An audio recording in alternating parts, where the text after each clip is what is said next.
Insurance isn't one size fits all. That's why drivers have trusted Progressive's Name Your Price tool for years. Just tell Progressive what you want to pay, and they'll show you coverage options that fit your budget.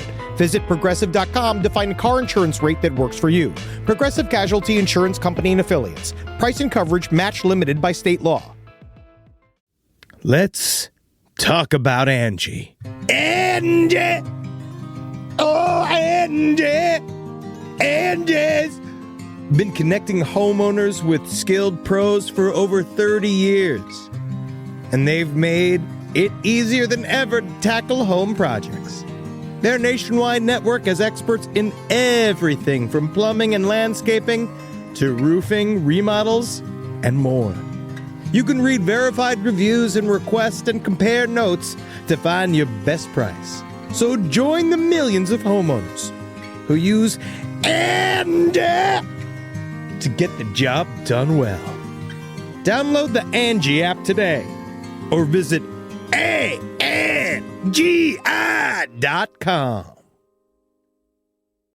A roast as dark as the night, perfect for fueling the cryptid research and mad ravings required for your podcasting. Don't mind the red eyes. He's just trying to warn you of the bridge. The bridge. Finally, from the caffeine-addled brains of Spring Heel Jack Coffee and Last Podcast on the Left, we bring you Mothman's Red Eye Blend. Yes, delicious Panama beans. Go to lastpodcastmerch.com to order yours today.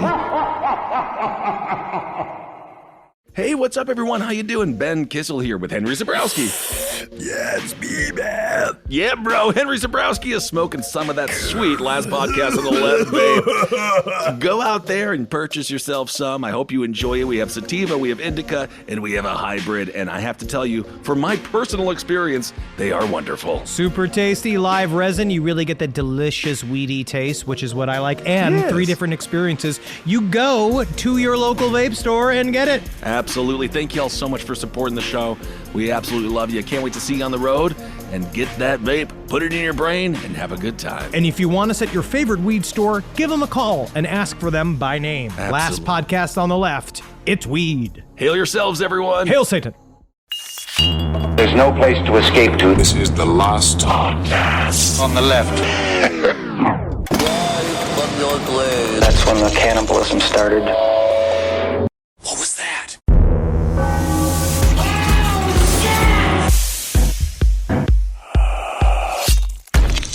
See, yeah, you see, we're nobodies right now. Right? We're gonna go all the way to the top. See, yeah. All the finest clothes, all the finest jewels. Give me a Tommy gun. See, I've been watching film noir movies for the past 2 days. Good. Oh, good. How do you feel? Was that the era you should have been? I could have seen a Bugsy Zabrowski. Okay, this is my I favorite. could have seen it. You would have been good in that era. James Cagney. This is my favorite. Him going, yeah, you with your wishing, huh?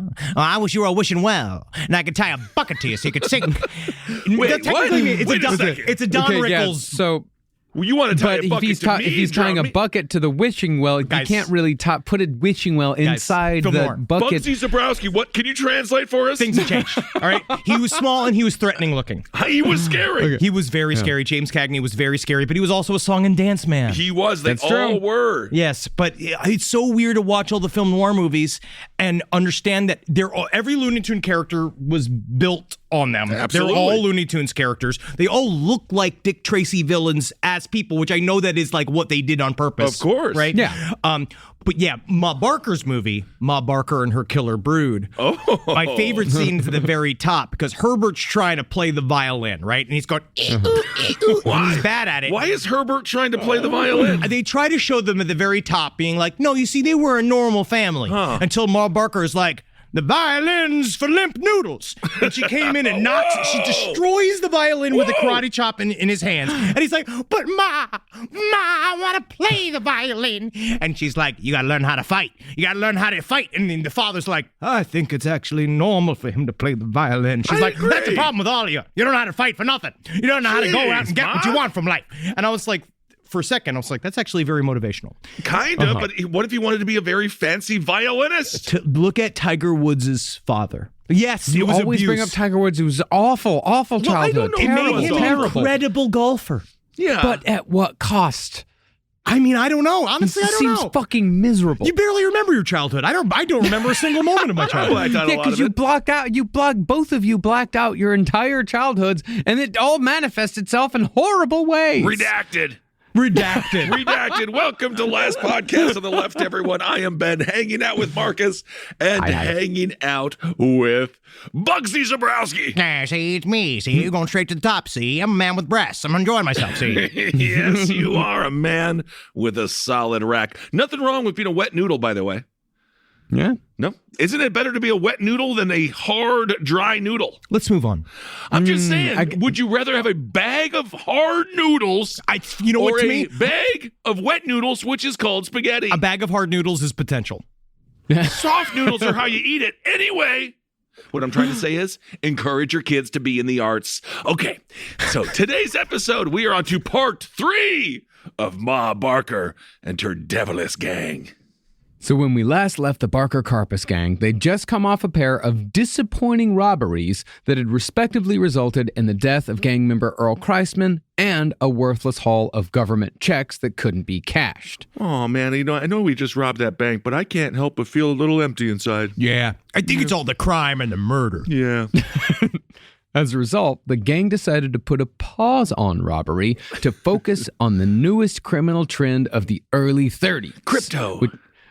No, that's the newest one of the 2020s. Oh, I see. Nope, the newest one in the 1930s, that was the kidnapping of wealthy people and demanding exorbitant ransoms for their return. Get them! They're worth it! All right. Now, the decision the Barker gang made to get into kidnapping just happened to coincide with the rise of a little organization we now know as the Federal Bureau of Investigation. Oh, I felt the Although chill. back then, they were just called the Bureau of Bureau. Investigation, or the Bureau. BOI. Yeah, welcome to the Bureau, huh? And when James Cagney was in the G-Man, everyone's like, oh, look, the world's ultimate gangster is now a cop. And you know what he did in that? What? He talked just like a gangster. Oh, wow. Undercover, maybe. No, he didn't know how to talk any other way. Maybe not a good actor. See, the 1920s had been, as we discussed at length in our Bonnie and Clyde series, the golden age of bank robbing, unparalleled in our country's history before or since. Mostly, this was because local law enforcement had pistols and Model Ts, while bank robbers had V8 engines and Tommy guns. That's called business competition. It is And competition. in America, you win or you die. Yes, Game of that's right. Thrones. Sure. This sort of crime reached its absolute height in 1933, just after Franklin D. Roosevelt took office. And to combat this wave, the Roosevelt administration elevated a weird little sociopath who already wormed his way to the top of the Bureau of Investigation. That weird little worm was J. Edgar Hoover. There's nothing weird about me. I'm fun and free. I don't know, Oh no! Jay. Can you see my frills? They're coming over my belt. It seems like you have a lot of hidden sexual tension, which maybe comes out in aggressive ways. Can you say that closer to the vase, you communist? Now, before Hoover, law enforcement in the United States was a decentralized hodgepodge of county sheriffs and urban police departments that rarely even talked to each other, much less work together on cases. They seem more like clubs. Yeah, indeed. Yeah. But with the emergence of increasingly mobile and heavily armed gangs like the Barkers, a centralized, efficient, and professional federal police force became a necessary evil. Now, the push to create the FBI actually came from a close advisor of Franklin Roosevelt named Louis Howe, who was one of the unsung architects of modern America. Louis Howe is a fucking amazing American. It's very interesting to see how many of these architects are unsung. In our next series, we will find out a lot about how America was, especially modern America, was put together by a bunch of people that you would never know. You don't know their names because they didn't want their names to be known. And then it turns out like those guys are always like the worst guys. Yeah.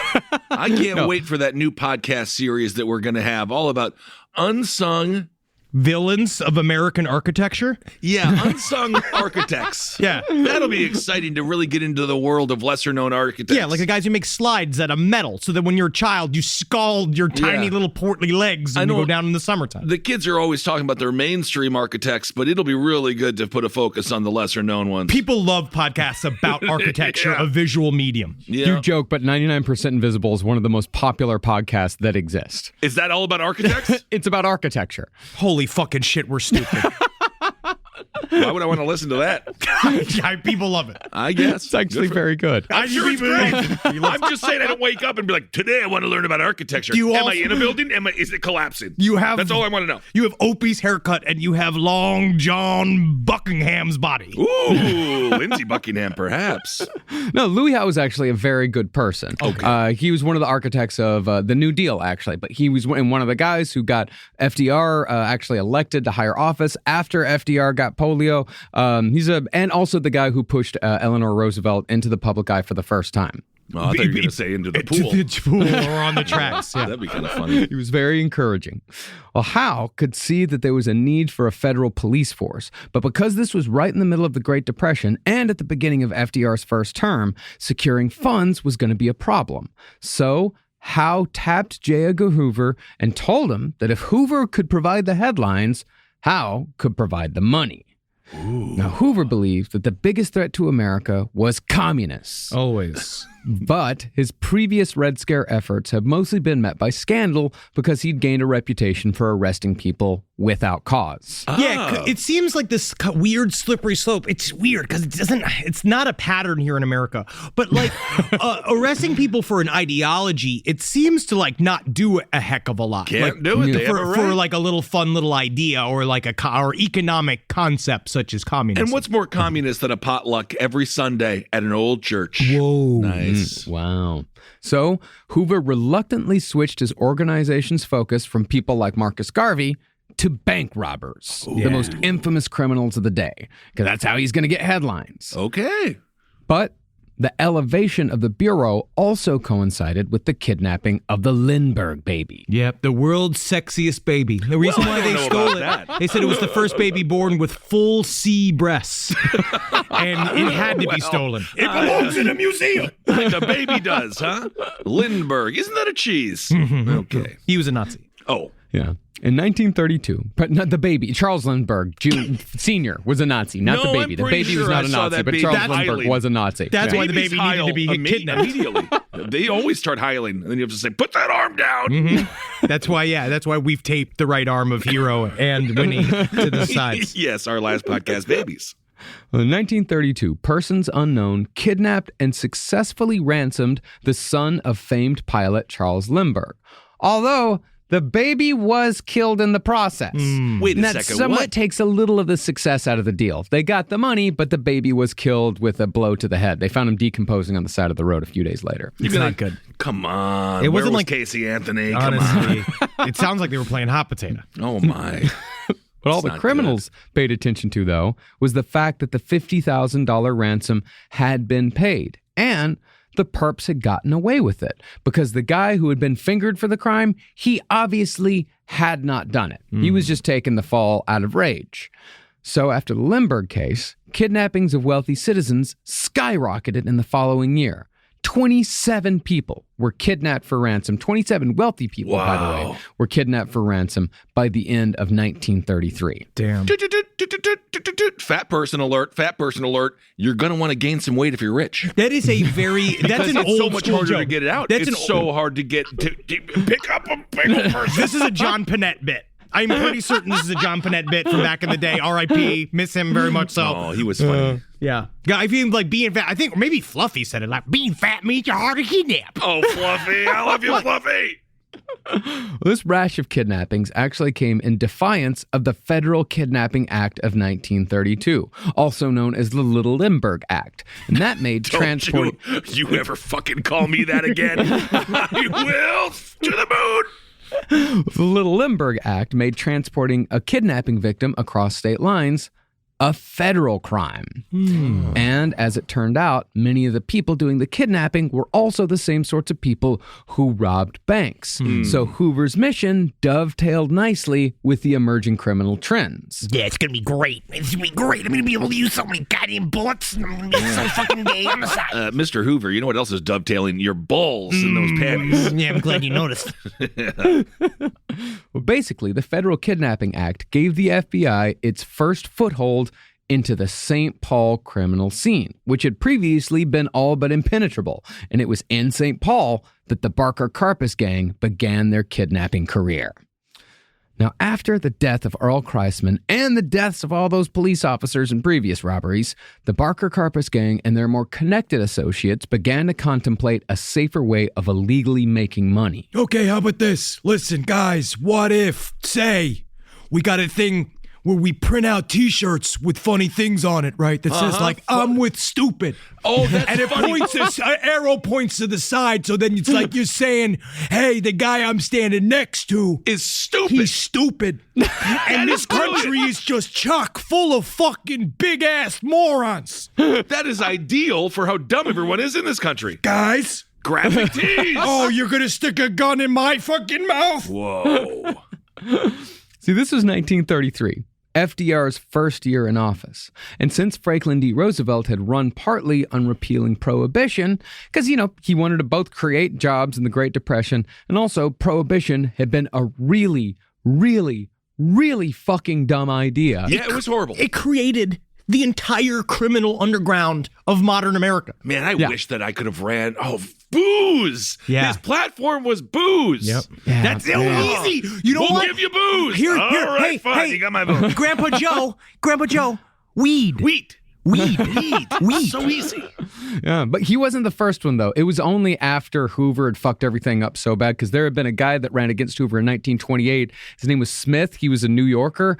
He had run on a plank of, I'll bring booze back. Prohibition fucking sucks. But he lost because he was Catholic, and the KKK were very powerful in the Democratic Party then. Oh, they didn't like the Catholics. Interesting. Hated the Catholics. And the KKK were also one of the biggest supporters of Prohibition. Huge supporters of it. Really? Because they of made the money criminal off of it. element? Yeah. No, it was because it was a good scapegoat for them.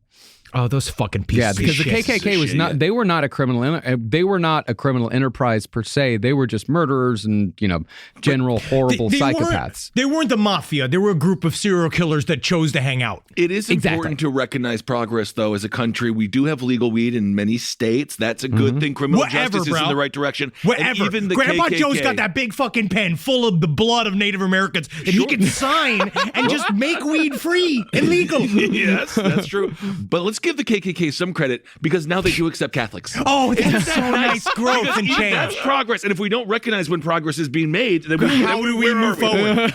Wow.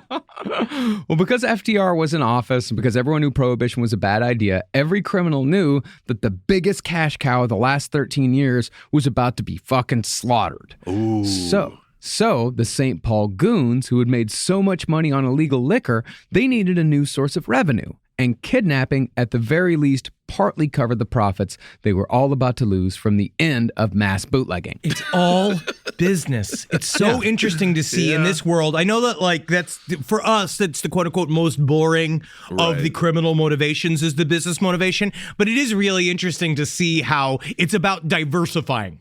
And that's what it's all about. They're like, we need to really figure out, we got to zig where other people are zagging here. Right. Well, the thing about Prohibition is that when Prohibition came, all of these petty criminals that could barely rub two dimes together, they suddenly got very, very fucking rich real fast and spent 13 years being rich off of Prohibition and all the things that came from Prohibition. But then once Prohibition came to a close, all those guys were starting to see their bottom line dropping, and they're still criminals. Oh, they yeah. didn't stop being criminals. And if you've been a criminal, you've been a professional criminal for 13 years. I've been a professional comedian for 15 years. I am incapable of doing a single other thing. Absolutely. I am done. I'm fucked. I don't. No new skills are coming in. No. I'm remembering. I'm forgetting old skills. I'm forgetting parts of the comedy job that I used to be good I at. think you're shedding a lot of the stuff you learned along the way. Yes. Yeah, absolutely. Now, the proposal for kidnapping came from Harry Sawyer, owner of the Green Lantern Tavern, one of those guys who was about to lose money on bootlegging. He'd cooked up the idea with casino owner Jack Pfeiffer and corrupt St. Paul police chief Big Tom Brown, who both had a little experience in the kidnapping game. So we got a saloon owner, a casino owner, and a policeman. Yeah. All of the scariest people in the world. Funky little room that must have been. 2 years earlier, Big Tom Brown and Jack Pfeiffer had masterminded the kidnapping of a celebrity gangster named Leon Glackman, Glackman. who'd been known as the Al Capone of St. Paul, Minnesota. Now, we don't need to go and throw names around, okay? I'm the Leon Gleckman of St. Paul. That's right. And Al Capone, of course, known as the Gleckman of Chicago. Don't you dare say that I'm the fucking Gleckman of Chicago. That's your Al Capone impression? Yeah. Wow. We're getting there in 5 years. Yeah, it's not I'm bad. building. I can't Oh, yeah. wait. That's That'll going really to be fun. our Prohibition series. Yeah, I can't that'll be fucking wait for it. It's going to be fantastic. Now, after the $75,000 ransom had been paid, Brown and Pfeiffer cleverly placed the blame for the kidnapping on a man named Frank LaPrey. Then they killed LaPrey with 3 shots to the head to make sure he couldn't disagree. Yep. That's a great way to do it. Mm-hmm. Yep. It happened a lot in the Yes. Prohibition Okay. times.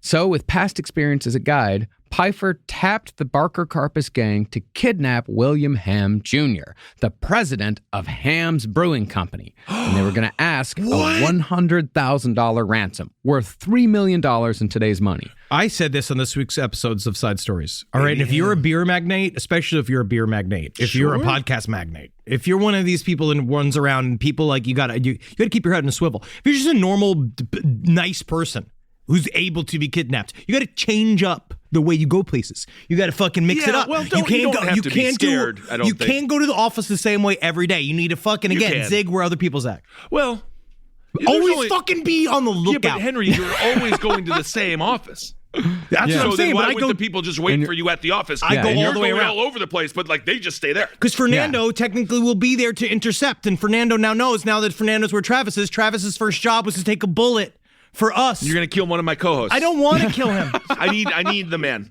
No, I don't want him to die. Okay.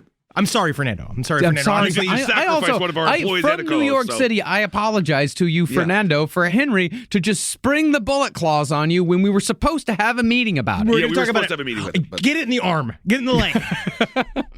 Now, William Ham Jr. was not chosen solely because he came from a fantastically wealthy family. Ham, like many other brewers during Prohibition, had brewed near beer and malt extract for home brewing in the public eye while brewing real beer for the black market in private. I mean, it's still hams. It's the most obvious thing in the world. It's the most obvious crime in existence. Of course, he still has a brewery company, and he has got all the vats, and he's got all the shit. And he's like, yep, I'm not making beer. Certainly not making beer here where all the beer is made. No, definitely not. Don't go in that room, by the way, officer. Hearing all the bubbling and shit. What they did is they said that they were still brewing beer, but they were brewing near beer. They Yeah. tried to remarket it as a health drink. They said, Yeah, like, of course beer. it is. It It's is. like That's it's like drinking a loaf of bread. I am so It is. It's over bad. it. It's the same thing with the Heineken ads where it's like, you can get pulled over now, but don't worry, officer. It's like, not what? alcoholic. Meanwhile, just cut to you getting your fucking brains bashed in for some other reason. Your head just spiked against the fucking hood. Well, since Ham was running a racket selling real beer on the bootleg side, he paid one St. Paul mob $8,000 a year in protection money through a fence named Frisco Dutch to keep love it. other mobs from robbing his stock. But once Prohibition ended, Ham felt like he didn't need to pay protection anymore. Okay, Mr. Ham. In this, he was wrong. And this is You got a another ham, baby. Seriously, this is another last podcast on the left teaching moment here. If you're currently paying protection, if you're paying a VIG to somebody, it don't end. No, okay? you actually have to, because then they're the reason you are paying for them not to attack you. Not to kill you. Yeah. But also to protecting you against the other gangs, but you were also paying them to not kill you. It's Yeah. it's a double. It's kind of It's a double hard. thing. We're a Yeah. wire. Yeah.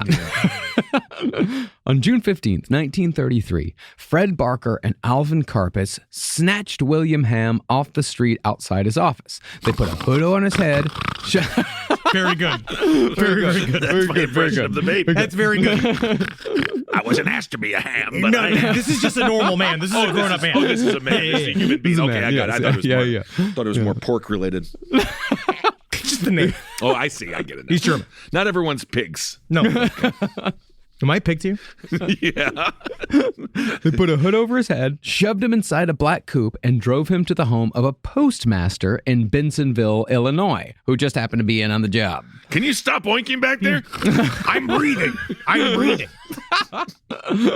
When the car stopped, Ham later recalled that he was gently pulled out by the icy, cold, small hand of what he thinks was a woman, implicating Ma Barker. Come on, you gonna be my new chair. Come on, get in there. I'm gonna ride you like a seal in the circus. Come on, you stinky little boy, stinky pig. This is gross.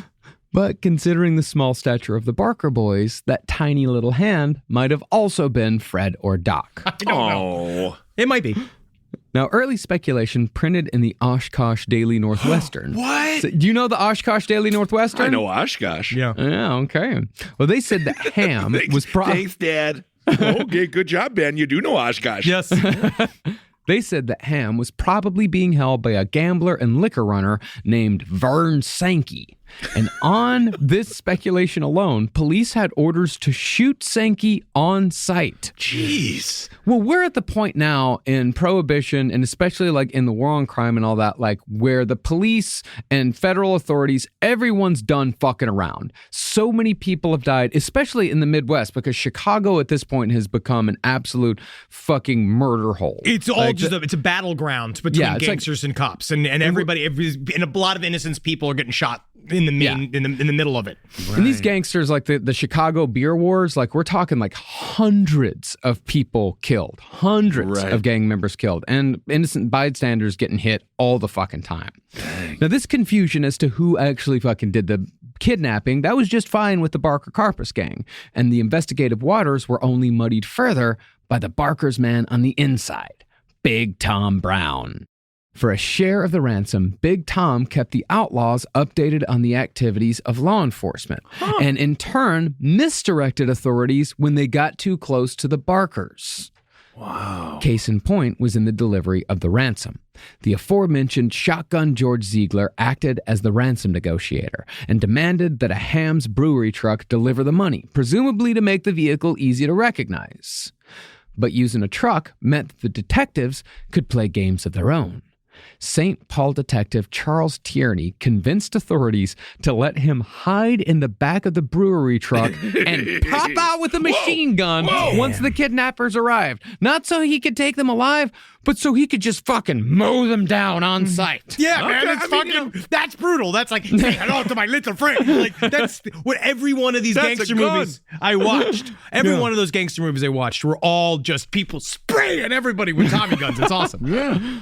But just before the plan was put into motion, Big Tom Brown contacted the Barker-Karpis Gang and told them that the St. Paul police were basically planning to murder them at the handoff.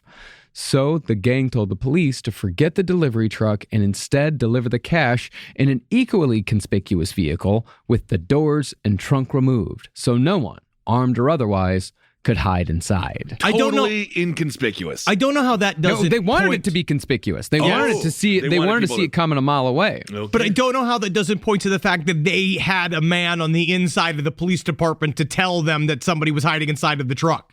It was understood at this point that every gang had a man on the inside in almost every single operation that you're ever going to fucking do. You just had no idea who the man on the inside was going to be. So you just kind of had to try whatever you fucking could and hope that maybe the man on the inside wasn't in the room when you made that plan. Okay. Man, wow. So the fucking federal investigations systems, all of them, have had to deal with this problem since the fucking since the very beginning of them. Well, at this point, this wasn't federal. This was still local. This was St. Paul because no one had broken a federal crime yet. They didn't know that the kidnapping victim had been taken to Illinois, so the federal government, the federal bureau couldn't come into it yet. Yeah, this is just still St. Paul bumbling around trying to take care of it themselves. But while the negotiations for the new drop were being made, William Ham's mother, who had been involved in the negotiations from the beginning, she collapsed. Hi, Mrs. Ham. Hey, Mrs. Ham. I'm just breathing. Yeah. I'm just breathing. I'm here for the massage. Oh, yeah, okay. She died, Henry. She died. Hey, man, 100 years ago. 100 years ago. She's fucking dead. What did she have? Hoof and mouth disease? She collapsed from worry and died of heart failure. Oh. Pig's death. No, most of the time a pig's death is a fucking bolt to the back of their skull. But they're very nervous. Yeah, they are. Poor pig. Well, by June 30th, the ransom was paid and Ham was released unharmed.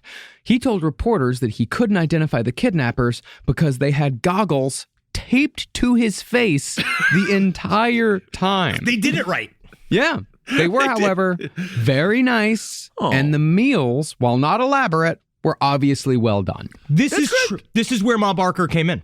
Yeah. Truly, Ma Barker catered the criminal revolution of the 1930s. There is something classy about treating because it's not about the victim. They don't care about this person. They want the money. They're like, not at all. Fine. Again, Ma Barker was not the general. She did not give them moves. She did not raise them by the rod in order to make criminals. She didn't train them how to be criminals. She can't help you with insurance. But she is fully a part of the system, and she's much closer to Scorsese's mom in Goodfellas when they're done dumping the body, and she goes, "You guys want some food?" And she goes, and she's making everybody food. That's like what Ma Barker did. I think more. I always thought of her more as like Billy Crystal's mom in Throw Mama from the Train. Always loves his mom. She and Mama Fratelli from The Goonies is also very much so based on Ma Barker. Yeah, that makes sense. Yeah. And Same of actress. course, the mother of the Beagle brothers. Oh, who yes, are we've talked about it. dogs. Barker. Ma Barker. Get it. The thing. Dogs. Can you DuckTales. please buy a fucking Clue, please? Also, the general. You missed my insurance reference. I remember him. Yeah. Oh, and the reason why they never roughed them up is because there was no angle to roughing them up.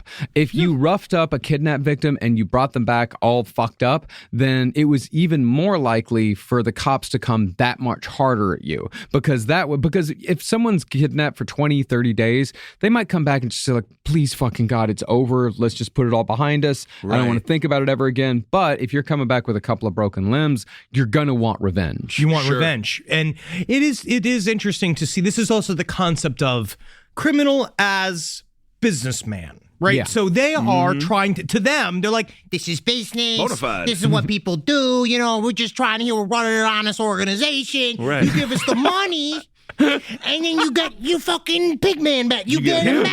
Ham back, yeah. you shouldn't have let him go. It's on you.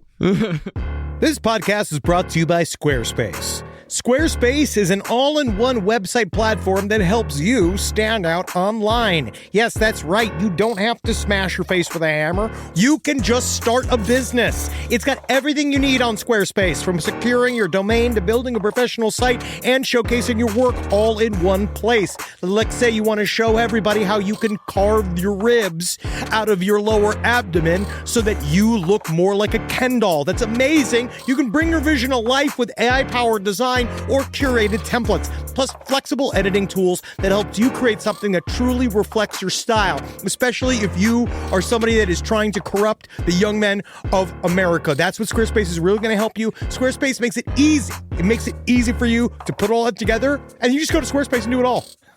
Thanks, Braden. Head to squarespace.com/left for a free trial. And when you're ready to launch, use offer code LEFT to save 10% off your first purchase of a website or domain. Hey there, everybody. Is your cell phone bill too much money? Are you getting that bill and you're like, hey, what is this? I can't believe for what? For 5G? Are you crazy right now? $100? I don't even barely got any bars when I'm just sitting in my living room. Okay? You don't have to deal with that anymore. Are you ready for this? $15 a month. That's right. $15 a month on Mint Mobile. Yeah, baby. Get their wireless plan. Because they're just sitting there on the T-Mobile 5G network, and it's just $15. Your whole life, you're just paying all this money every month. You're like, why? Where's it going? It's going to these phone companies that are robbing you. So go to Mint Mobile. Let them help you talk to your mom. So get your new wireless plan for just $15 a month. Go to mintmobile.com/LPOTL. That's mintmobile.com/LPOTL. Cut your wireless bill to $15 a month at mintmobile.com/LPOTL. That's it. There's no catch. Upfront payment of $45 for 3 months, $90 for 6 months, $180 for 12 months. Plan required, $15 per month equivalent. Taxes and fees extra. Initial plan term only. Greater than 50 gigabytes may slow when the network is busy. Includes up to 20 gigabytes hotspot. Capable device required. Availability, speed, and coverage varies. See mintmobile.com.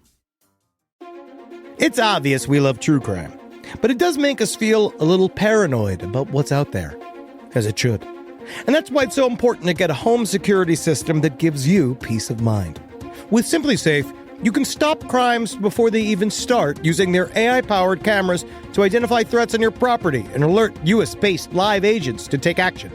Like arriving in a helicopter in the night, coming down from the helicopter, zipping down and breaking through the windows with their big axes, and going through the house, ripping through the walls, finding the criminals. It's easy to do. SimpliSafe has been a game changer for us. And the best part, there's no long-term contract. We've used it since the very early days of SimpliSafe here at LPN, and it keeps us safe, doesn't it?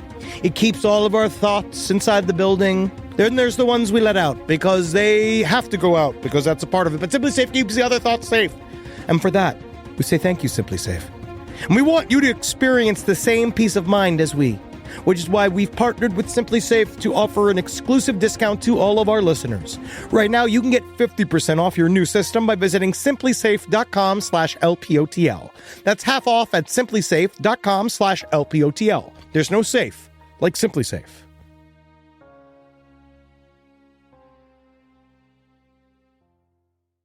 So once William Ham was returned safely, the hunt to catch those responsible began, and Big Tom Brown did his best to steer the investigation away from the Barker-Karpis Gang and therefore away from himself. Investigators launched a raid on a cabin at Lake Minnetonka, seemingly chosen by Tom Brown at random, but that produced nothing more than a badly frightened couple on vacation. Oh, That's a leave Chevy him Chase movie we haven't seen. Yeah, leave them alone. It's a beautiful area. If it was the summertime, got a nice lake out there, a little grilling, a little barbecue, a little kissing. It's fine.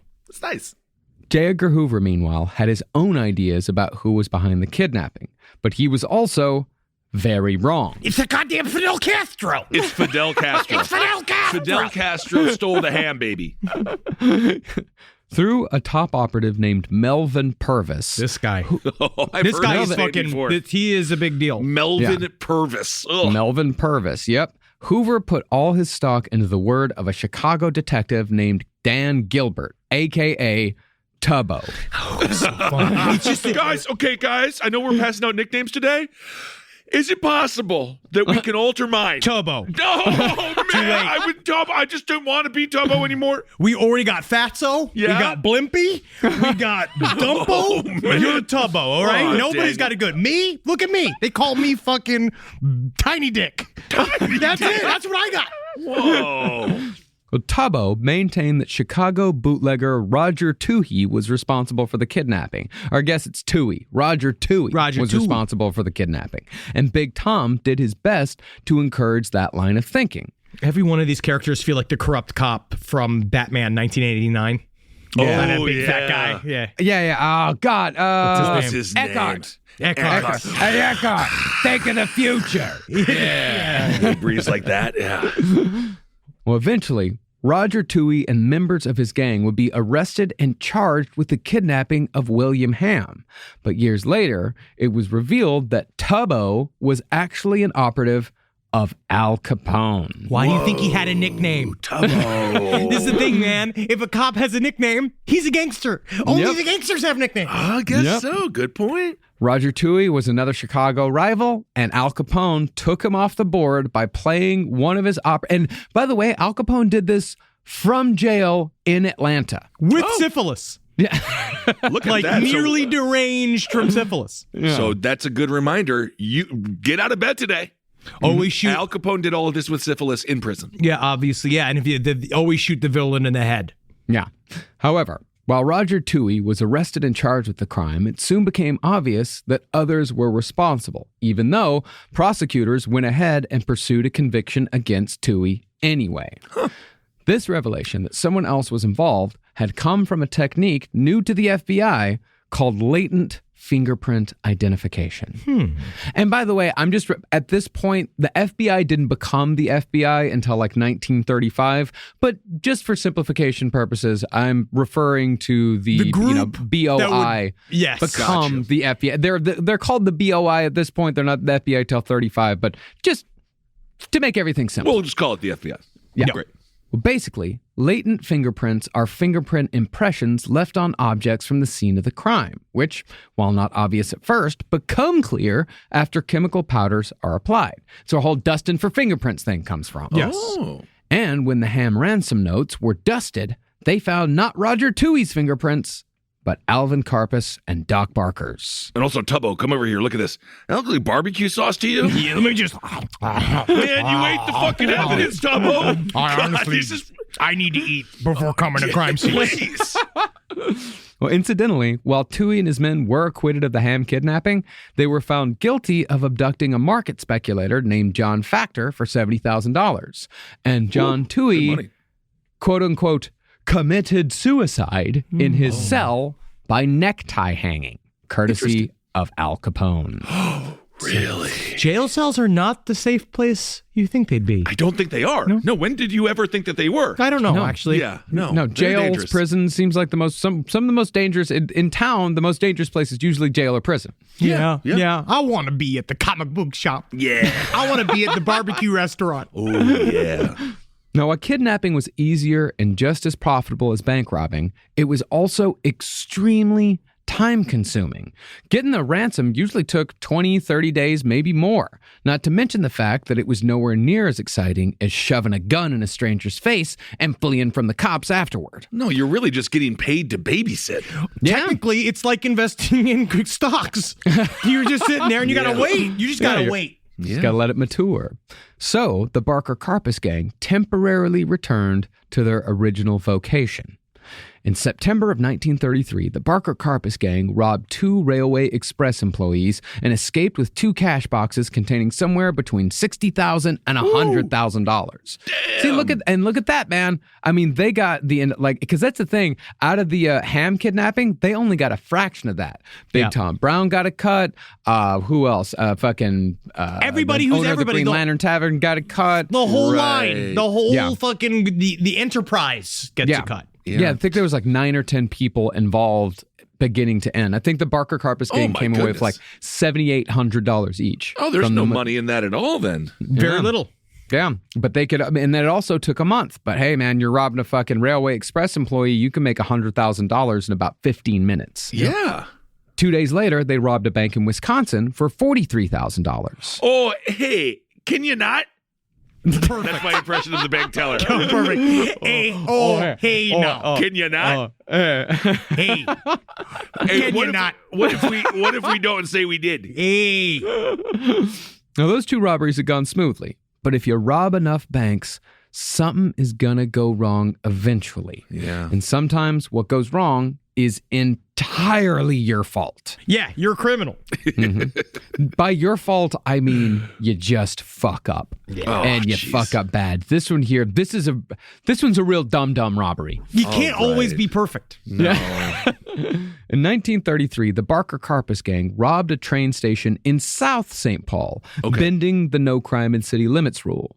And things went very south very quickly, all due to mistakes made by the gang. Mercury's in retrograde. Is that what they said? At about 9 in the morning, the Barker-Karpis Gang waited in a black sedan at a railway depot in South St. Paul. There was a couple of messengers arriving with bags of cash for delivery to the Stockyards National Bank. And with those messengers were a couple of police escorts. Sure. So as the bagmen, along with the police, entered the railway depot offices, Doc Barker jumped out of the gang's car and pointed a sawed-off shotgun at Officer Leo Pavlak. Meanwhile, another gang member named Chuck Fitzgerald also leapt out and aimed a pistol at one of the messengers. Now, things at this point were under control, if a little tense.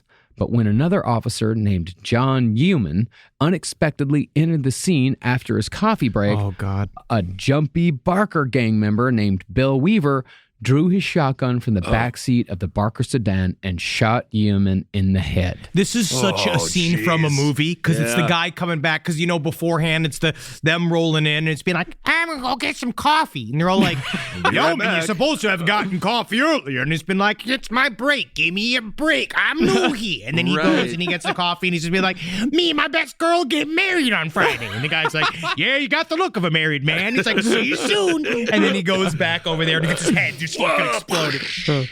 Now, Doc Barker assumed that the shot had come from the police, so he called Officer Pavlak a dirty rat son of a bitch. You dirty rat son of a bitch. And pulled the trigger, nearly decapitating Pavlak with the sawed-off. Ooh. Fred Barker then also opened fire because he assumed a firefight with the cops had begun, and he hit Yeoman again in the head and the chest, finishing him off. I'll get this guy on the ground. Yeah, thank you. Completely losing the plot, Fred then just started spinning around in a circle, firing his pistol at anything he could fucking see. That's what Fred does. And he accidentally hit fellow gang member Chuck Fitzgerald. Chuck Fitzgerald yelled, "I'm hit!" Oh, my God. And Doc assumed Chuck had been hit by the cops. So Doc pulled 245s and started firing bullets into the post office across the street. And then finally, he grabbed the messenger's money bags and drove off. See, this is why we train our soldiers for so long, so they become machines that become killing machines, so that they can just learn how to do it. They don't, because I do feel like if you put me in a combat situation right now, at first it'd be kind of interesting, but eventually I would be the guy in a circle going, they're everywhere! Charlie's everywhere! And you'd be like, yeah, Vietnam was 50 years ago. I don't know. I actually think with your ability to transform, you would do very well. I could see you just landing in, in Syria and just immediately having a deli cart. And I definitely wouldn't just lay down. And wait for someone to just send me back. Like I literally would just lay down and be like, you can arrest me. Like literally just put me in military jail. I'm not going out there. Oh no, they'll do things with you. Now the Barkers came away from this robbery believing that they'd just survived another nasty gunfight with the cops. But when the story was reported later, the Barker-Karpis Gang discovered that they'd only been battling each other. Oh my God. They are the dumbest people. Not a single shot had been fired by the cops. It was all the Barker-Karpis Gang. Is there a more appropriate way of describing the American people in Twitter than this moment where they all think they're all fighting outside sources, but everybody's just fighting themselves? Just all shooting themselves. Yeah. All right, great. Meanwhile, the FBI was getting more aggressive in its newly christened War on Crime. Hoover was pushing his agents to learn the strategies and tactics of gunplay, which of course resulted in more civilian injuries and deaths, but also made the FBI more dangerous to tangle with. Perhaps the new aggressiveness on the part of the FBI was why the paranoia of the Barker-Karpis Gang spread from Alvin Karpis and infected the rest of the crew. Honestly, it sounds like they finally are learning how to be professional criminals when they start to look at him, because Karpis this whole time has been like, I told you we got to plan more. And they're all used to flipping out. And, now he's like, now we really have to figure out how do we thread this needle? Because how long have they been active at this point? 5 years or 4 years. Yeah. They've been together. Yeah, they've been together 4, maybe 5 years, somewhere. Yeah, so they're out of criminal college and they're supposed to be in criminal private sector. You got to do a post-game review. And you have to, maybe you need a tendency breaker. You need a, so you need a say, debrief. Guys, that last time when we shot each other, we got to learn from that. I'd call this an aha moment. Now, notice Alvin Karpis was not on that raid. No. Yeah. Well, one day, Doc Barker and Alvin Karpis were driving in a Chevy when they noticed they were being followed by a car that they thought contained 2 police officers. So Doc and Alvin turned down an alley to trick the car into following them somewhat out of the way, somewhere quiet.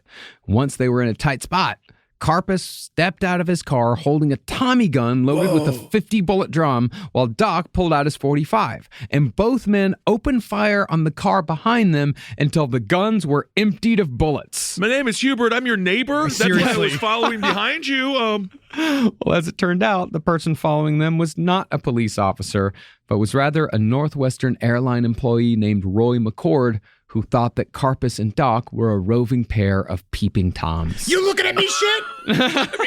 Hey, are you the guys looking at me shit? So they both thought, like, they were like, those are cops. And then the fake cops or the people who weren't cops were like, those are peepers. Yes, they're so everyone peepers. was was wrong. Everyone assumed that everyone was disgusting. I guess Follow the Peepers, a fun game you can play in 1930s. I guess so. Yeah. So after the disaster at the railway station, the Barker-Karpis Gang decided to return to the much less exciting game of kidnapping, and plans were made to abduct corrupt St. Paul Bank president Edward Brimmer, mentioned before as a source of money laundering.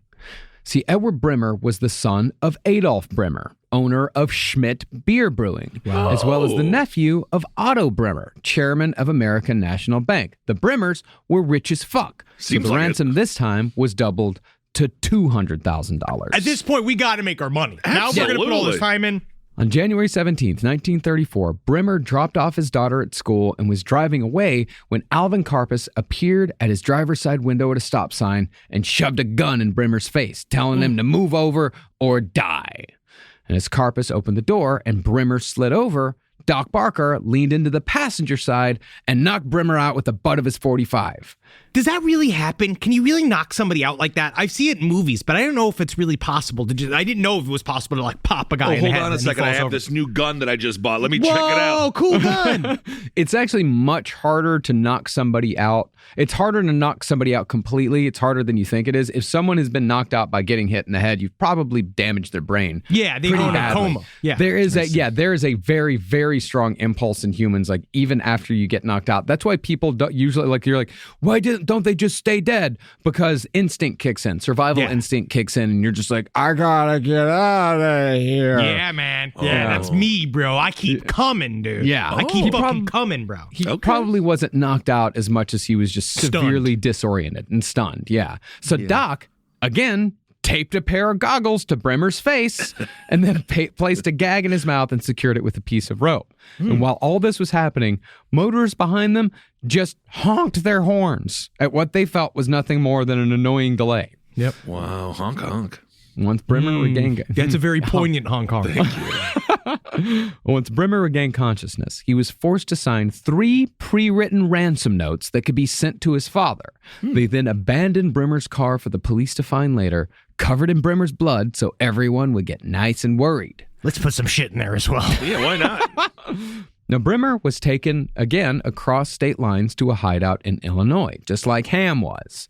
But Alvin said that Brimmer was, quote, a pain in the ass, demanding a drink the moment they stopped his bleeding and insisting... I want some water. You're a fucking victim right now. I want some water. You don't get anything. Today is my day. Oh my God. I'm the main character today. Why did we steal this entitled little bitch? And he insisted over and over again that his father would never pay $200,000. Joke's on you. He'd rather me dead.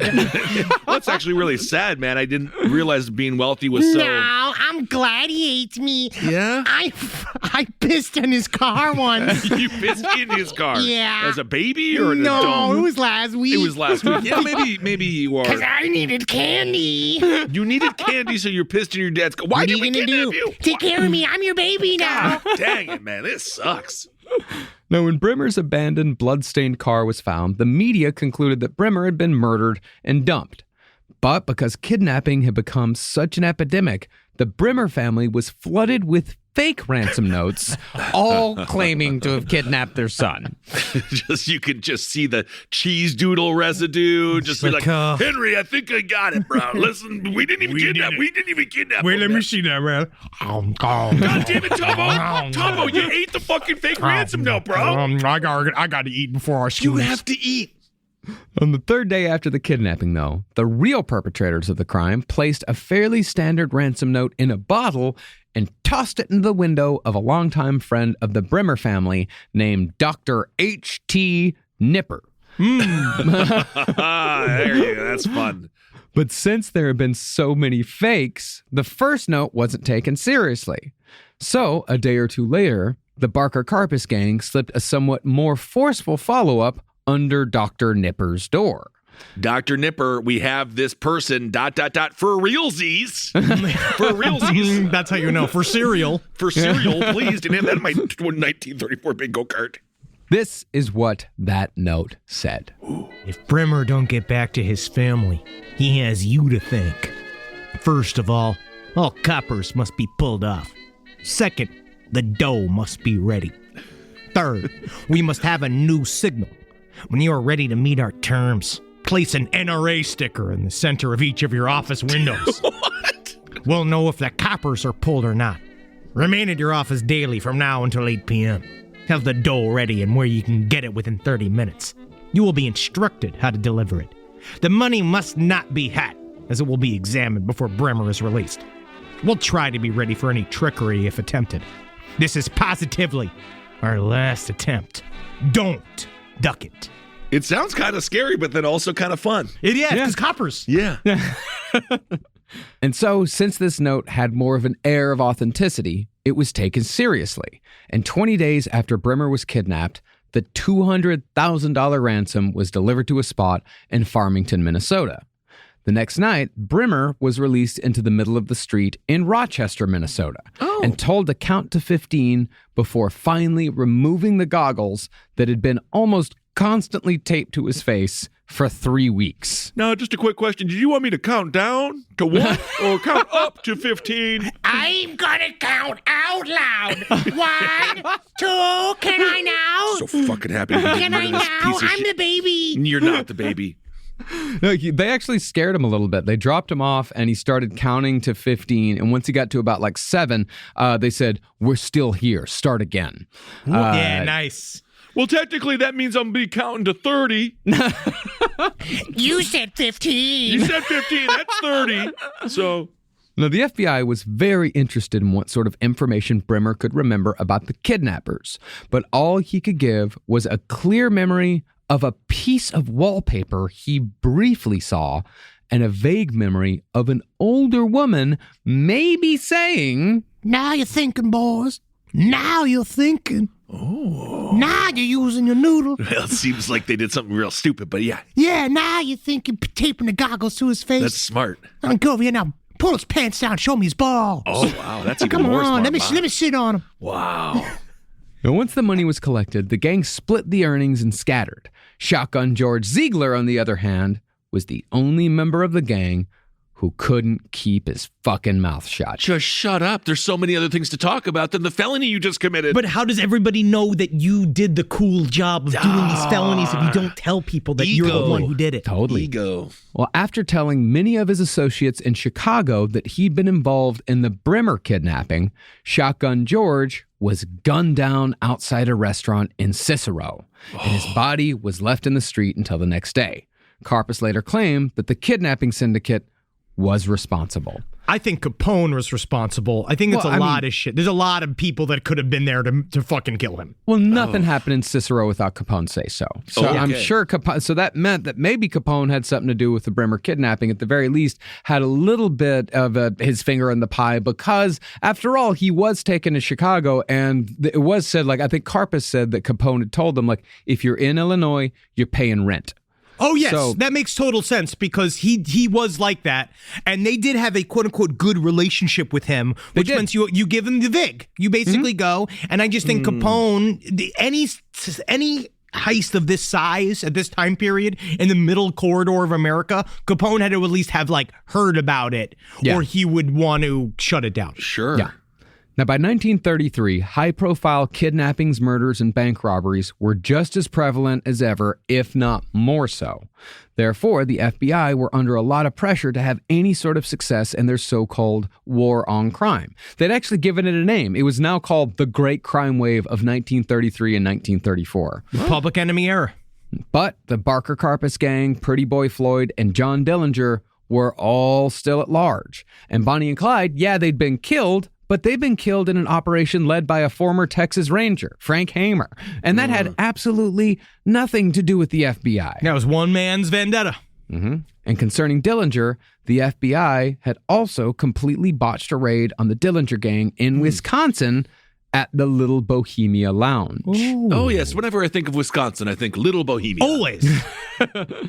Well, at the restaurant of the Little Bohemia Lounge, the FBI had killed one innocent civilian customer who was only there for the Sunday dollar dinner special. Oh, no. And you know that was like bad, but great. It was just thick. Oh, yeah. Yeah. It was, and they wounded 2 other civilians, and it was one of those it was one of those like jitters things where these people were like leaving the restaurant. There was like 75 people there that night. They were leaving the restaurant. The FBI was out there waiting for the Dillinger gang. They told the car to stop. The car didn't stop. So the FBI fucking opened fire and killed someone instantly and wounded the other 2. Had nothing to do with it. Just because they were in Wisconsin, they had a couple Manhattans at dinner. And they were just like, honey, we are drunk. Yeah, and we better drive home now. We better drive because home. we want to get the full drunk on the road. Oh, man. And the FBI also lost an agent to boot. But worst of all, they hadn't captured even one member of the Dillinger gang. Come on. They caught like one guy's wife and a couple of girlfriends, and they convicted all them on harboring charges, but all those ladies were released on parole soon after. And for this shit, Hoover almost lost his job. But that would have been good. That would have been great, but he barely managed to hold on.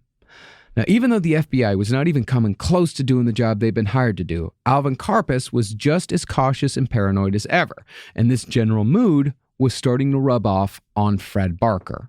Do you think if Hoover was ever, like, if he was ever upset and then someone was like, hey, Jay, don't get your panties in a bunch, and then he was just like, how did they know? I think that, God yes. damn it, how did they I know? think that the time period might have come from that. Yeah. You know why he went as J. Edgar Hoover? Why? Because around that time, like there was a guy somewhere in America that had been convicted of writing like $600 in bad checks. Fake checks, yeah. And his name was John Edgar Hoover. And J. Edgar Hoover didn't want to get confused with the criminal John Edgar Hoover. See? Yeah. So he changed it to J. Edgar Hoover. That's how fucking weird this guy was. Wow. Well, looking to avoid future entanglements with the FBI in at least the investigative realm, Alvin Karpis and Fred Barker began floating inquiries as to how they could get their fingerprints altered or removed altogether. This is fucking sweet. Okay. Not as easy as you might think it is. I bet it's very traumatic to the body. It seems like it would be, although it's also put them on a hot plate. Would they burn off? You'll see. Okay. They come back. They come back. They come back. Well, eventually, Fred and Doc were given the name of an underworld doctor named Dr. Joseph Moran, who had already been to prison for performing illegal abortions and was now a surgeon for hire amongst criminals on par with the doctor in the 1989 Batman movie. This is like an example of why people don't trust doctors and shit. Like, this is one of these guys who's like, yeah, I'll fucking do anything for money. I'll do anything for money, which means I'll also experiment with 1930s plastic surgery on you to figure out what we can do. And that was an unpioneered area of medicine at the time. And he really was kind of digging in and just figuring shit out on these guys. Yeah. So when Fred and Alvin arrived at Moran's office, Moran began by wrapping rubber bands around the first joints on Fred's fingers. Okay. He then mixed a batch of antiseptic liquid and swabbed it over his fingerprints. That's so it's clean. And when Barker's fingers started going a little bit numb, Moran injected each finger with cocaine to numb them more. Okay. Yeah, and why is this happening again, Doctor? You'll see. This is good? Oh, you'll see. Oh, okay. Having done that, Moran slowly began to whittle the meat off the end of Barker's fingers as if he was sharpening a pencil. I mean, to be fair, that's how you do it. Yeah, I guess. I don't know how else to get rid of fingerprints. Cover it with glue. You know, gloves would have been a smart idea. Gloves.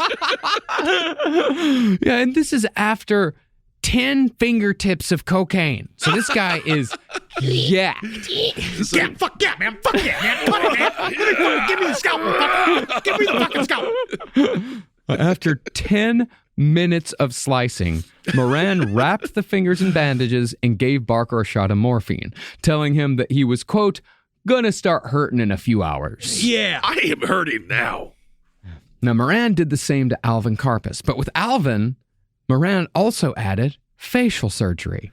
He told my God. Karpis, hey, your face is kind of lopsided. I can straighten that up for you if you want. What the fuck did you just tell me? I'm a gangster? You're going to tell me that my face is lopsided? Everybody don't go, yeah, I wonder how I got the name fucking creepy. Yeah, of course my fucking face is lopsided. But this is the type of shit. Sina Ghaznavi's brother's a plastic surgeon. Yes, he is. And he does say stuff like this, where he goes like, I could fix that. He grabs a chunk of meat on your face. He's like, we can get rid of this. And it's been like, no, it's there. I thought I needed that. So Moran shot Karpis's face full of cocaine. That was the only anesthetic he had, was just shooting cocaine in people. And he made incisions on Karpis's face that kind of sort of hid his facial scars, but didn't really do much else. He was still very much all creepy. Seems like it gave him different scars. Yeah, man, it just makes you... This is all like Dahmer experimentation. Right. Yeah. Well, afterward, both Fred Barker and Alvin Karpis were in so much pain, mostly from having every finger on their hands mutilated, they fell in and out of consciousness for 3 full days. Okay. Yeah, And maybe yeah. all the cocaine. I think maybe I going just... up and down. I need a break. Yeah, take a breather. I'm going to need a Kit Kat after that. Yeah. Well, like George Ziegler, Dr. Moran just couldn't keep his goddamn mouth shut. Hey, What are man, you bragging about? who's gonna know? You're You're an unlicensed doctor. You want to know how fucking crazy I am? I cut the fingerprints off a creepy Karpis last night, you fucking piece of shit. Jeez. You paid for pizza. Patient-client privilege, Doc. He was telling sex workers that he was a very important guy in the Chicago underworld. I'm a very important man. Okay. So, Please take a shower before you come and have sex with me. Thank you. So Karpis and Barker shot him in the head and dumped his ass in a hole in Michigan. Yep. Oh, Also, this that is for the happened. That fucking escalated fingerprints. yeah, that escalated very quickly. Also, again, I mean, just tell them about the invention of gloves. Yep. Yeah. Well, speaking of the fingerprints, other sources say, specifically the FBI, said that Dr. Moran's corpse was not dumped in a hole, but that it actually washed up on the shores of Lake Erie a year later, missing its hands and feet. Yeah, man. Oh, they got revenge. Yeah, they did. I think that he legitimately Karpis would do shit like that. They were very violent. That's why we are covering them. Unfortunately for Fred and Karpis, however, they'd gone through all that pain for nothing. The damage had already been done. In February of 1934, FBI agents traced money from the Brimmer kidnapping to a gas station. And from there, they found a gas canister that had been used to refuel the car that had kidnapped Brimmer. Okay. And on that gas canister were the fingerprints of Doc Barker. And with that, the FBI had enough evidence to fully pursue the Barker-Karpis gang wherever they went, because it was now a federal matter. This is a paid ad by BetterHelp. You know, stigma shows up in a lot of different places. I know I had to explain to my handyman about the devil imagery in my home. I had to explain that in our home, El Diablo es bueno. And he reluctantly agreed. I think largely just because he was in my home and he was scared. But over time, he began to see, the devil can be my amigo. See, even in 2026, stigma can get in the way of a lot of things, right? My handyman almost didn't put up my floating media cabinet, right? You got to get support for your mental health. Maybe you've encouraged friends to consider therapy while avoiding taking the first step yourself because you're busy, worried what others will think, or telling yourself you should handle it alone. No, you need a team. Get therapy with BetterHelp, the world's largest online therapy platform. Give me a space to slow down and talk through what's building before it feels unmanageable. So let's take a short questionnaire to identify your needs and preferences, and BetterHelp will handle the initial therapist matching work for you. Their industry-leading match rate means BetterHelp typically gets it right the first time. Feel confident knowing BetterHelp therapists work according to a strict code of ethics and are fully qualified. So don't let hesitation hold you back. Find support with BetterHelp. Sign up and get 10% off at betterhelp.com/lastpod. That's betterhelp.com/lastpod. Back to school season. You've got the new backpack, the folders, the 17 highlighter colors, but there's one essential that never makes the shopping list. Their pillow. And we all know better school days start with better sleep, so we've got big news. Coop Sleep Goods is running their back-to-school sale. Save 20% on the entire collection. Spend $150 or more and get a free gift. The sale starts July 28th and ends August 25th. From cooling pillows to mattress toppers that transform thin dorm room mattresses, the only thing left to blame for a bad night's sleep is their insomniac roommate. Coop's pillows are adjustable, built to fit how your kid sleeps, whether that's a twin XL dorm bed or their room at home. Spend $150 or more and get a free Ultra Tech pillow protector. Head to coopsleepgoods.com/comedy. COOP sleepgoods.com/comedy. 20% off plus a free pillow protector with $150 or more. Sometimes life will get you stressed out. Lucky you can always count on text now. Free talk, free text, free 5G, and they'll never shut you off. Cause like I said, it's free. Text Now's got your back. Nationwide, no long-term contract. But I'll be nervous about losing service. Text Now's got your back, that's their sense of purpose. No matter what comes next, you've got free talk and text with the Text Now app. Download it today. Wireless plans require the purchase of a SIM card. Visit textnow.com for terms and conditions. Now, the Barker brothers and Ma had been keeping low profiles in Chicago since the ransom for Edward Brimmer had been paid. To fill their days, the Barkers sometimes went to the movies. And much to their surprise, they were soon seeing their own faces on the screen. That's fun. Was this fun, or was that a fucking waking nightmare? Probably a little of both. Because I would be like, oh, we're on the big screen now. Okay. In April of 1934, Ma, Fred, and Alvin went to the pictures and caught a Universal International newsreel featuring an update on the FBI's war against crime. And amongst the pictures of America's public enemies, including John Dillinger and Babyface Nelson, were Alvin Karpis and Fred Barker. It's just nice to be recognized. Yep.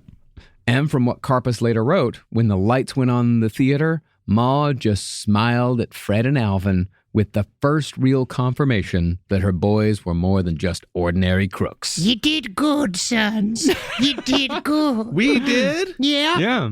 Yeah, because that's the funny thing about it. They said when the lights went up, like everyone, because it ends with, one of them could be sitting next to you right now. I highly doubt that. Oh my fucking Lord. Yeah, because they were and like giggled, like, is it you? Is it you? And then they were fucking there, man. They were That's in awesome. Jeez, that's creepy, That's fun. dude. That is scary. Yeah. But while the Barker-Karpis gang were doing their best to avoid police attention, their girlfriends were not showing the same caution. One evening, the main squeezes of Fred, Doc, and Alvin had a bit too much to drink and caused a disruption at the local tavern. Oh my God, it's like what Wendy does. Wendy starts a fight and then she's just like, oh, don't worry, my father will fix it. Yeah, I'm sure. The disturbance drew the attention of the police, and one of the girlfriends floated the names of a gang member or two that she might be involved with and implied that the officers' lives might be in danger if they don't let the girls go. No. The girls were arrested. Yes. And this disturbance marked the beginning of the end of the Barker-Karpis gang. Now, while the rest of the gang fled to Chicago and other places down south, Doc Barker refused to leave his girlfriend.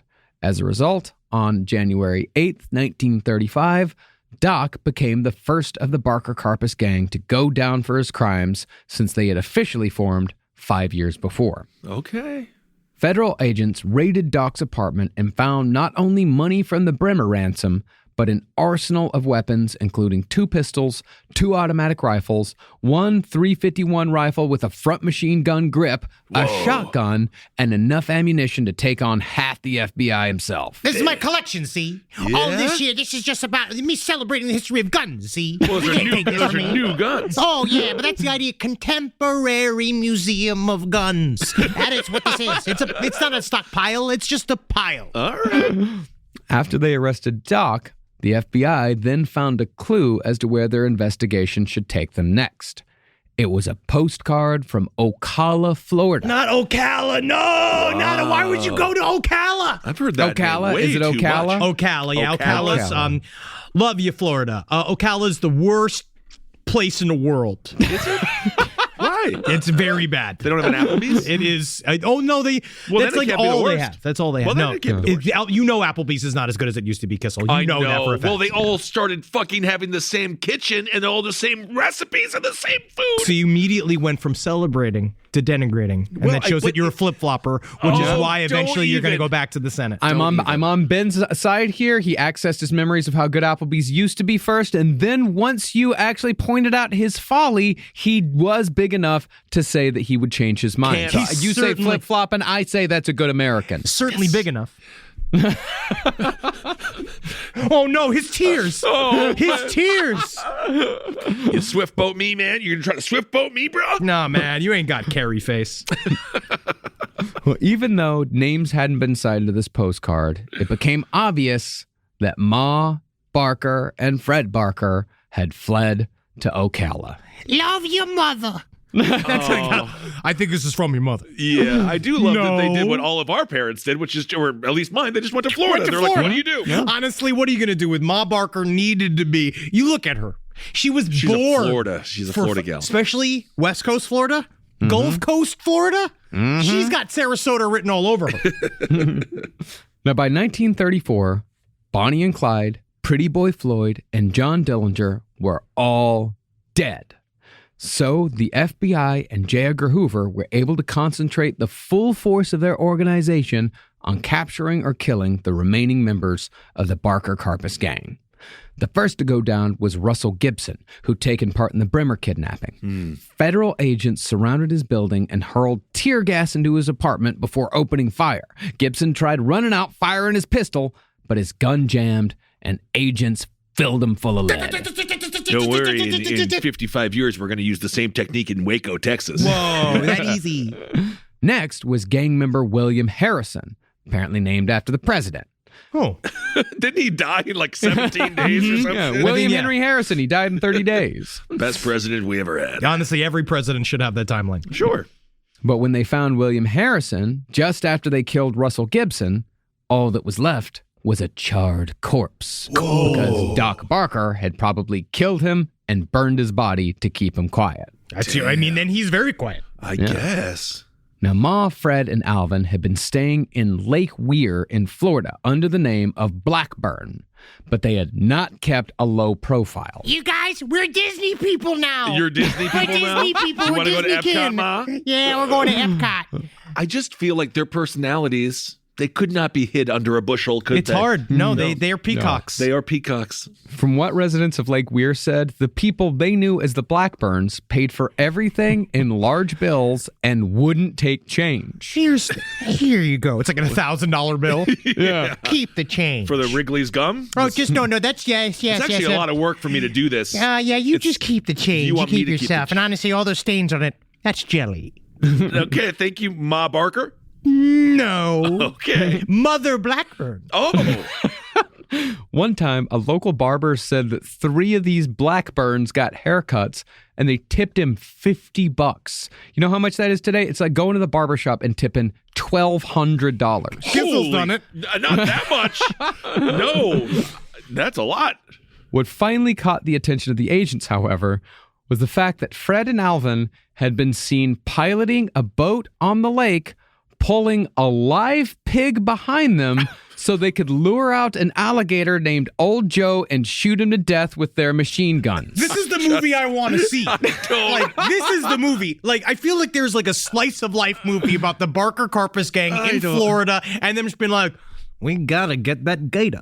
Oh, man. We gotta get him. He's out there. He's taunting us. We gotta get him. I just feel bad for the poor, the little piggy. He's just like babe in Florida. I mean, you should kill him first. You shouldn't do it. You shouldn't fucking just drown a live pig. And They're having fun. It just shows who they are. Like, they are adrenaline junkies at this point. They have to do something, but they know they can't rob banks. Maybe so the best idea they can come up with is baiting an alligator named Old Joe so they can kill it with their machine guns. I mean, I like the concept to some degree, but I feel like maybe they were too kind to kill the pig. It's interesting. I mean, it to have just the idea of all of these like Florida people, because it's a mixture of people coming from like Cuba and all these places, and it's like very Florida people, and then them looking on the lake at these men in full suits with Tommy guns, like on the thing with a pig struggling in the water, being like, "We're gonna get the gator. We're gonna get that gator." With this, the agents are like, yeah, the Barkers are at Lake Weir. So that's exactly where they are. But by the time agents arrived at Lake Weir on January 16th, Alvin Karpis and many of the other gang members had left. But Ma and Fred Barker had stayed behind. But accounts vary as to whether anyone stayed behind with them. I couldn't really figure out whether it was just the two of them or like one other guy or two other guys. But what we do know is that at 5:30 a.m., FBI agents knocked on the door and announced themselves as Department of Justice men and demanded that the Barkers come quietly. After some time, the FBI claimed that they heard Ma Barker yell, All right, go ahead. Now the FBI claimed that they took this as a sign that the Barkers were surrendering. But suddenly, Fred appeared in one of the windows, firing a machine gun, all while Ma yelled, Let him have it. Let him have it. Mother of the year. The ensuing gunfight continued for hours, long enough for a crowd to gather outside. But at noon, the gunfire inside the house ceased. You're going to want to stand right here. This is still within bullet range, so you might actually get shot. It is kind of interesting. This is nice. You're going to want to wear a poncho. Yeah. When agents edged inside the house, they said they found Ma Barker with her arm around her youngest boy, both of them dead. This is, I think, how my mom views we'll die. You know what I mean? Like, in her head, she's just been like, that's what they'll do, Henry Thomas. The police will put us down because they'll never understand a Zabrowski way of love. Fred had been shot 11 times before he went down, but Ma had been killed by just one shot to the head. It was reported that her pudgy hands still clasped an empty machine gun, implying that she'd participated in the gunfight. But that's just what the FBI wanted people to believe. Yeah. Are they lying? I know. I can't believe we'd ever accuse them. No way. No. Ma Barker probably never yelled, "Get him." Ma Barker definitely never fired a machine gun.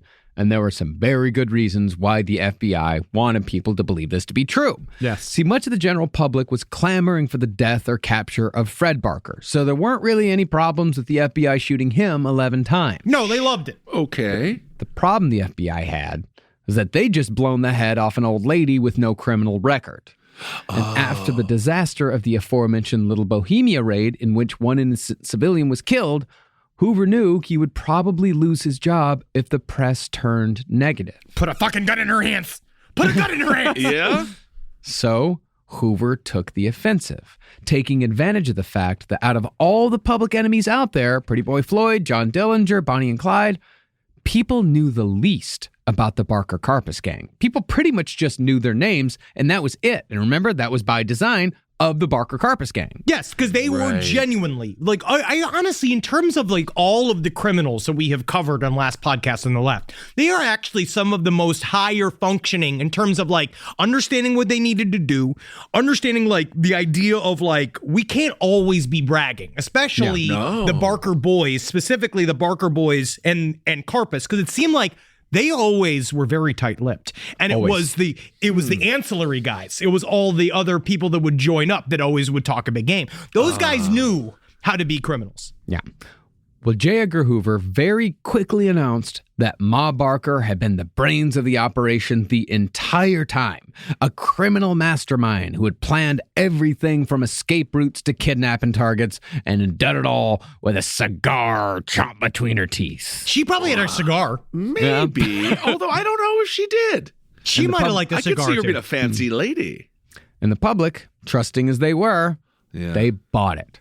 Because it was such a compelling tale, the newspapers, in collaboration with the FBI, they created a new Ma Barker that was far more dangerous and capable than the simple, horny, fiddle-playing dullard that she'd really been. She was an accomplice at best. She was the cook. So they gave her the Manson treatment to some degree. A little bit, yes. They painted her as far more of a villain because, far more of a villain than she would be because, again, they killed an old lady. But still, she was there. She was an accessory. She definitely helped at some point. A supportive mother. She was the mascot. Yeah, exactly. Well, one story called her the deadly Spider Woman, writing that, quote, the withered fingers of spidery, crafty Ma Barker, like satanic tentacles, controlled the skeins on which dangled the fate of desperados. Cool. I mean, I don't know. I think she's a little chubbier than that. No, she's just there. Okay. Once the narrative was established, Hoover doubled down, saying that the Barker-Karpis Gang were the smartest outlaws he'd ever encountered. And in that, he was telling the truth. But he also said that Ma Barker was the smartest of them all. So smart that they never got anything on her, which is why she was never mentioned in a single FBI file until she was killed. Ma Barker was the Riddler. Interesting. Yep, it was her. She's definitely like, Trixies. Meanwhile, the whole time, she's just That's your pining for impression. fucking dick. That's the Riddler, Trixies. I don't know. That's Ma Barker doing it. But she was hounding for dick, and she liked dresses. Yeah. So Well, she was she's like, allowed. she was like the rest of us. Absolutely. Yeah, she liked being somebody, and she liked that her boys were somebody, and she liked going to all these she liked going to Al Capone's house. She liked hanging out with Pretty Must Boy have been Floyd. freaking awesome, dude. Well, I guess they didn't hang out with Pretty Boy Floyd, but she loved hanging out with Babyface Nelson. I mean, she loved it.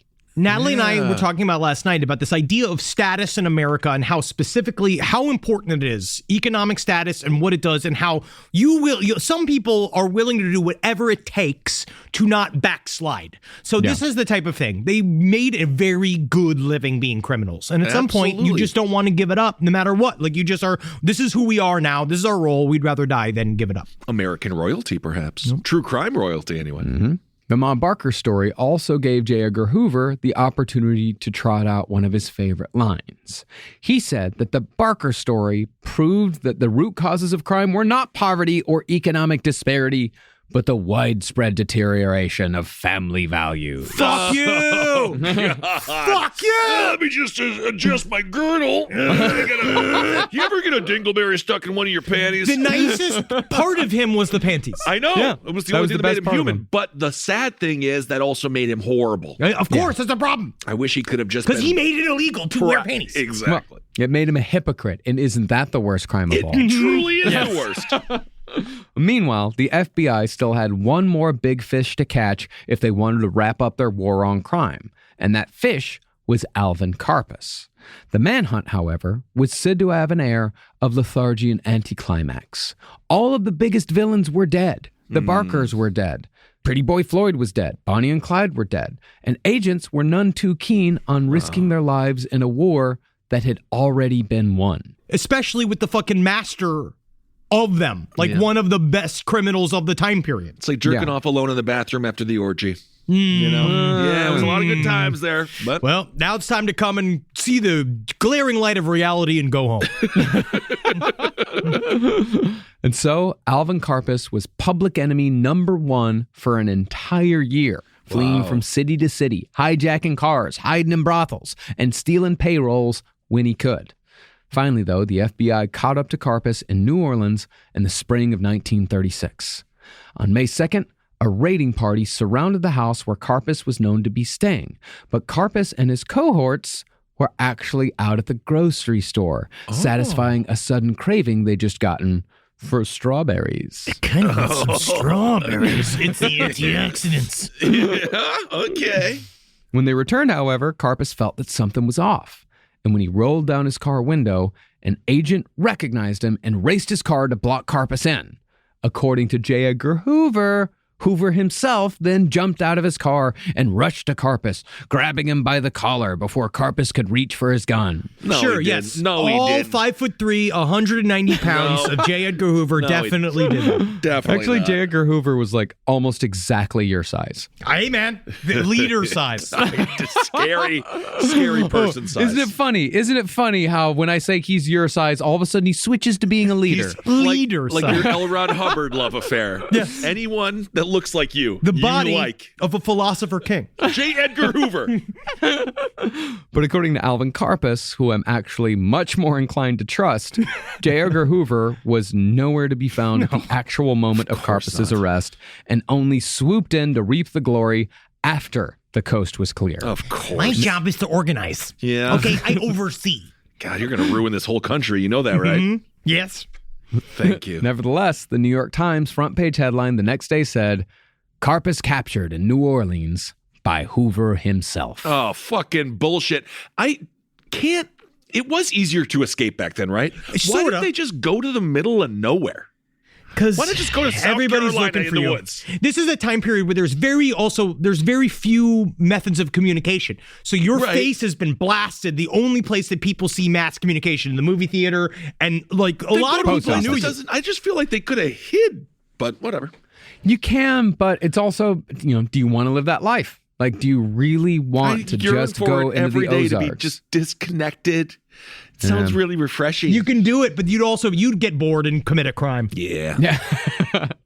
Now, after a short stay in Leavenworth, Doc Barker was sent to Alcatraz. Oh. Hey, did you know? Don't even do it. Did you know? Don't even do it. Yeah, It's been I know. ruined. No, I can't. It's already. I can't now. I can't. I'll wait till later. I'll wait. Alcatraz. It's gonna come back. Don't worry. Yeah, it'll come back around. We just got to let it rest. Let it for sit. a Let it bit. rest. Yeah. Let it rest. It means Well, Pelican. eventually, Doc Barker. What is that? What did you say? It means Say Pelican. something? Let's just move on. Okay, I it had does. to Okay, say. fine. Let's just move on. Yeah. Well, Doc Barker, if you listen to our Alcatraz series, you know that he was killed in an escape attempt many years later. And if you want to hear that full story, please go listen to our series on Alcatraz Penitentiary. As far as the fates of Ma and Fred Barker went, they were subjected to a final indignity after death.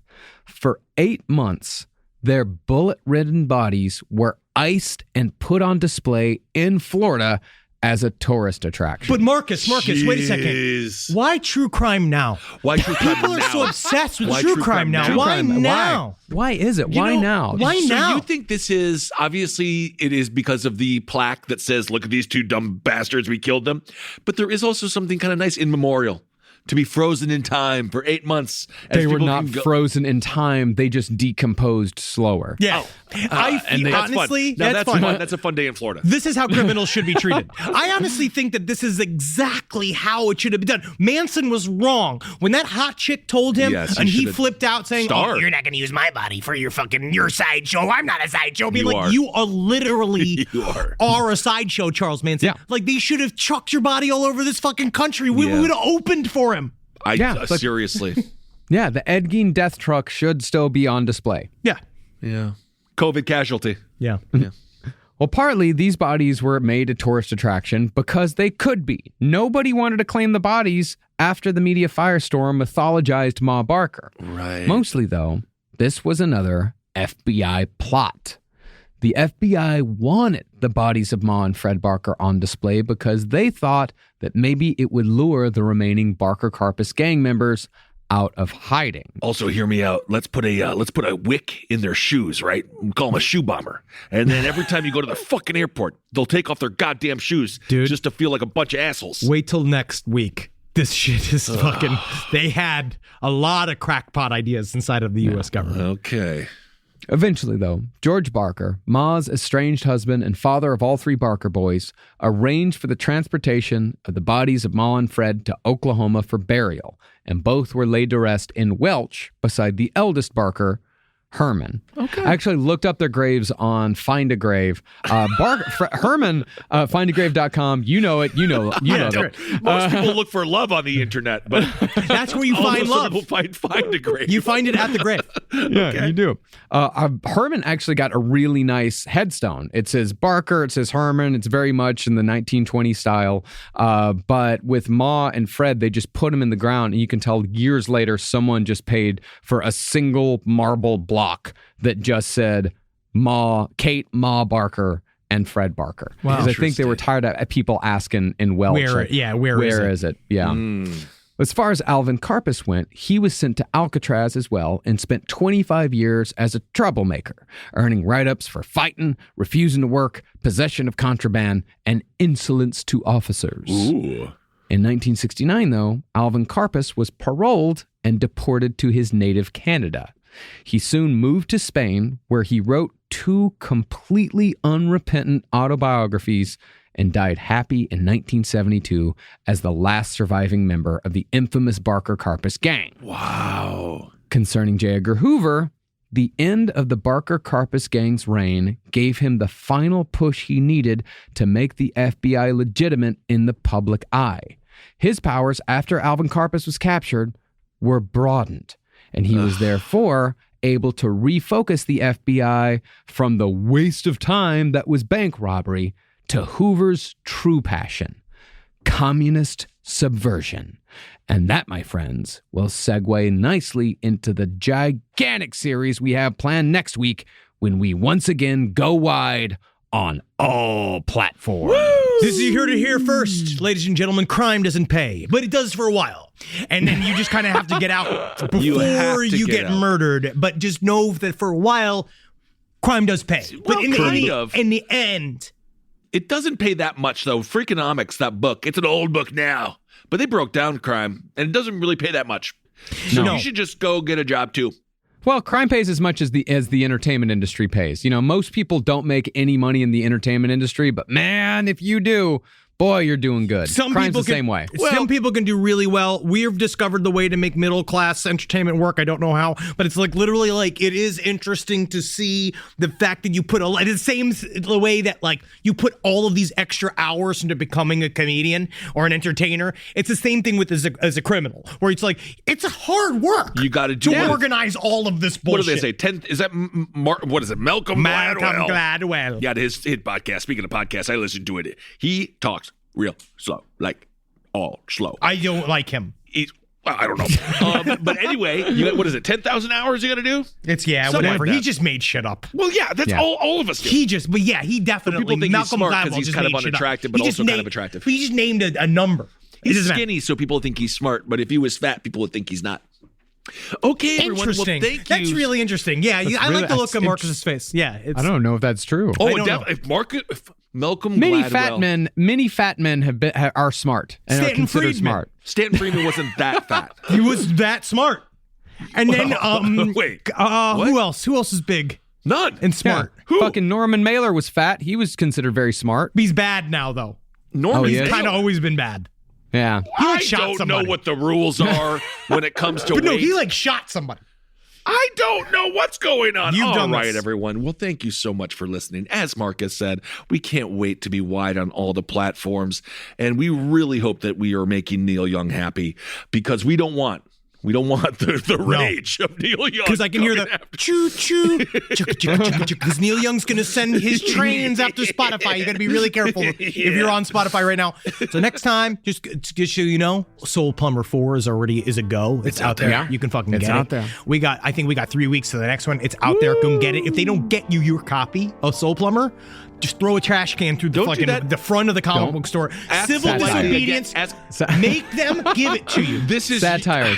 Do not attack your local comic book store. They are run by very hardworking people that are trying to live their dream. Do not throw a trash can through their window. They gotta work fast. Cash. They're not loaded with money. No, it's not about stealing the money. It's about getting the comic book. You got to get the comic no matter what. Like your life depends on it. Okay. Well, if you're in West Texas and you want a copy, be sure to go to Starbucks and Comics. They got plenty there. Yeah, if you're in Greenpoint, go to fucking. If you're here in New York, go to Action City Comics. They got all the issues there. So go check them out. Go support those fine stores. Yeah, sure. Absolutely. We got the coffee. Get some Mothman coffee. It's very good.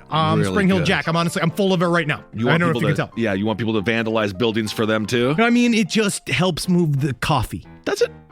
All right, everyone. Thank you all so much for supporting all the weird little ventures we're getting into. Also, on a totally opposite level than coffee is weed. Oh yeah. So we have that, and we're going to be getting into the flower soon because we're adults. Yep. God damn it. And we want our joints. It's adults. Interesting. This study that I just found, it's very provocative. It said that larger people have less gray and white matter in the brain, and that's why they make bad food choices. What? What? You tell me I'm stupid? Fucking what? What? Get the fuck. Wow. Your brain is literally baloney. That's what baloney is. All right, everyone. Thank you all so much for listening. Hope you're doing well out there. Hail yourselves. Hail Satan. Hail Gain. Magoostellations. We'll see you on the road. We can't wait to be in Richmond, Washington, and Philadelphia. Streets in Philadelphia.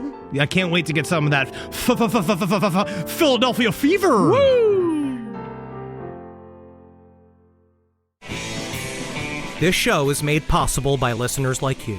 Thanks to our ad sponsors, you can support our shows by supporting them. For more shows like the one you just listened to, go to lastpodcastnetwork.com.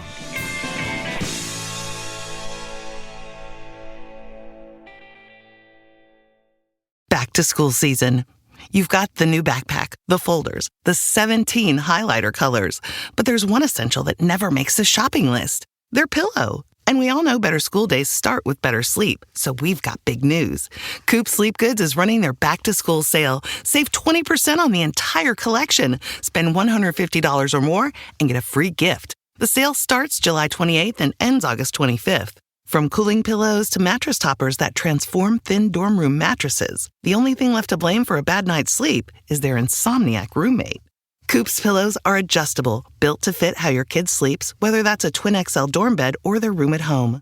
Spend $150 or more and get a free Ultra Tech pillow protector. Head to coopsleepgoods.com/comedy. COOP sleepgoods.com/comedy. 20% off plus a free pillow protector with $150 or more. Hi, listeners. Marcus, Ed, and Henry here with a little bit of an announcement. You loving all the episodes of Last Podcast on the Left lately? Well, listen, now you can get even more from us. Squeeze it out of us. If you want to hear new episodes ad-free and unlock access to Last Podcast on the Left 7 days early, subscribe to SiriusXM Podcast Plus on Apple Podcasts or visit SiriusXM.com/Podcast Plus to start your free trial today. Do it.